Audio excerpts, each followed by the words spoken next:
पढ़ी लिखी देवरानी। अगर आज मैं भी पढ़ी लिखी होती तो मैंने मोहल्ले में हो रहे कंपटीशन को जीत लिया होता और अच्छी खासी मोटी रकम जीतकर आपके हाथ में थमाई होती माँ। बड़ बोली, ज्यादा मत बोल।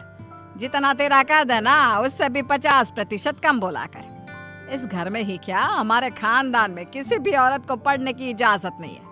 देख तेरी बड़ी भाभी मधु, ये भी कहाँ पढ़ी है, इसके घर वालों ने भी इसे पढ़ने नहीं दिया। तो अब आप बाकी लोग जो करेंगे वही करोगी? पढ़ना सिर्फ लड़कों के हाथ में है। किताब, पेन, पढ़ाई ये आदमी ही कर सकते हैं, क्योंकि उन्हें ही तो आगे जाके कमाना है। औरतों को तो सिर्फ बेलन, झाड़ू और पोछा यही करना है जीवन भर। और तेरे इस कंपटीशन को जीत कर मुझे नहीं चाहिए पैसे। मेरा बड़ा बेटा सागर अब कमा रहा है और छोटा बेटा तेज भी अपने कॉलेज की पढ़ाई के बाद कमाएगा ही।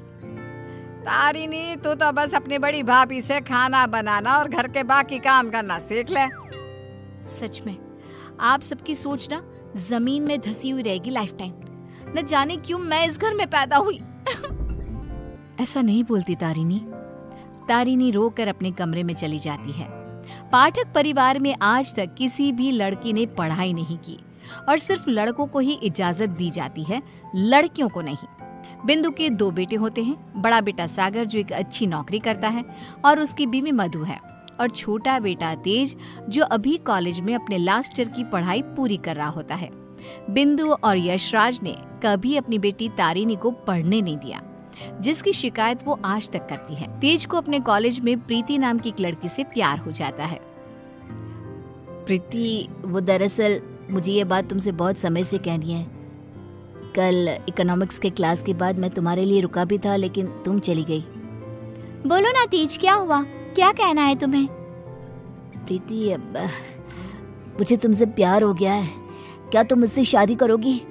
देखो, हम पिछले 5 साल से एक दूसरे को जानते हैं। आई नो तेज, जैसे तुमने अपनी जज्बातों को मन में छुपा के रखा, वैसे मैंने भी छुपाया। मैं भी तुमसे प्यार करती हूँ, लेकिन मैं तुमसे शादी कैसे कर पाऊंगी? क्यों? कौन रोक रहा है हमें? जहाँ तक मुझे पता है हमारे शहर में लड़कियों को पढ़ने नहीं देते, ना ही पढ़ी लिखी लड़कियों से शादी करवाई जाती है। तुम्हारी बहन तारिणी भी नहीं पढ़ पाई ना अब तक। आई नो, फिर तुम्हारी माँ कैसे मानेंगी? तुम इस सब की चिंता मत करो, I'll fix that all। बस भरोसा और हिम्मत रखो। तेज घर जाकर अपने माता पिता बिंदु और यशराज से बात करता है इस बारे में, और प्रीति के बारे में जानकर बिंदु और यशराज कहते हैं, हैं? तू बोरा गया है क्या लल्ला? देख, ये सब हमारे घर में ही नहीं, राज घरानों में भी होता है। अब प्रीति के माँ बाप होंगे फिर फुरी, लेकिन हम नहीं। हाँ बेटा, ये शादी कतई नहीं हो सकती। शादी में लड़का आगे और लड़की पीछे होती है। वैसे ही जीवन में भी पत्नी पति से एक कदम पीछे ही होनी चाहिए। ठीक है, अगर आप लोगों को ये सही लगता है तो मैं भी वही करूँगा जो मुझे सही लगता है। अब आप सब मेरा मरा हुआ मुंह ही देखोगे। गंगाजल तैयार रखिएगा। हाय हाय लल्ला, ये तू क्या बोले जा रहा है? पागल हो गया है क्या? तेज अपनी जिद से पीछे नहीं हटता और वो पूरे 1 महीने तक बिंदु, यशराज और अपने बड़े भाई सागर को मनाने में ही लगा रहता। तब कहीं जाकर कुछ महीनों बाद वो सब राजी होते हैं और कॉलेज की पढ़ाई खत्म होते ही 1 साल बाद तेज और प्रीति की शादी हो जाती है। लेकिन बिंदु, यशराज और सागर अब भी इस शादी से थोड़े से नाखुश ही होते हैं। जब घर के सभी आदमी खाना खाने बैठते हैं तब प्रीति भी उनके साथ खाना खाने के लिए बैठती है। तभी, अरे ओ कल की अंधी, पागल हो गई है क्या? अरे माना कि तुम एक पढ़ी लिखी लड़की हो, लेकिन इसका मतलब ये तो नहीं ना कि घर के और ससुराल के तौर तरीकों का पालन भी ना किया जाए। खाना पहले घर के आदमी खाते हैं और फिर औरतें खाती हैं। दोनों एक साथ नहीं बैठे, समझ गई? लेकिन मम्मी जी, ऐसा क्यों? मेरा मतलब खाना तो सबका एक ही होता है ना, तो सब अलग अलग बैठकर क्यों खाए? प्रीति, तुम चलो ना रसोई में, चलो, सबके लिए कटोरी में खीर परोसनी है। लेकिन मधु दीदी। प्रीति, माँ और मधु जो कह रही हैं वो सब सुनो। तेज, अपनी बीवी को कुछ समझाओ। प्रीति, प्रीति गुस्से से उठकर रसोई में चली जाती है और मधु के साथ खीर को कटोरियों में परोसने में लग जाती है। प्रीति, हम इस घर की बड़ी बहू हैं, उसके बावजूद भी हमें हर मामले में, हर काम में पीछे रखा जाता है, जूती की नोक पे रखा जाता है, क्योंकि हम पढ़े लिखे भी नहीं हैं। अब सोचो, हम बड़ी बहू होकर भी हमारा ये हाल है, तो तुम्हारे साथ क्या क्या होगा। मधु दीदी, आप पढ़ी लिखी नहीं हो, इसमें आपकी कोई गलती नहीं है, लेकिन ये जो कुछ भी हो रहा है ना, आदमी और औरत का भेदभाव, ये सब बहुत ही बेकार और इलॉजिकल है।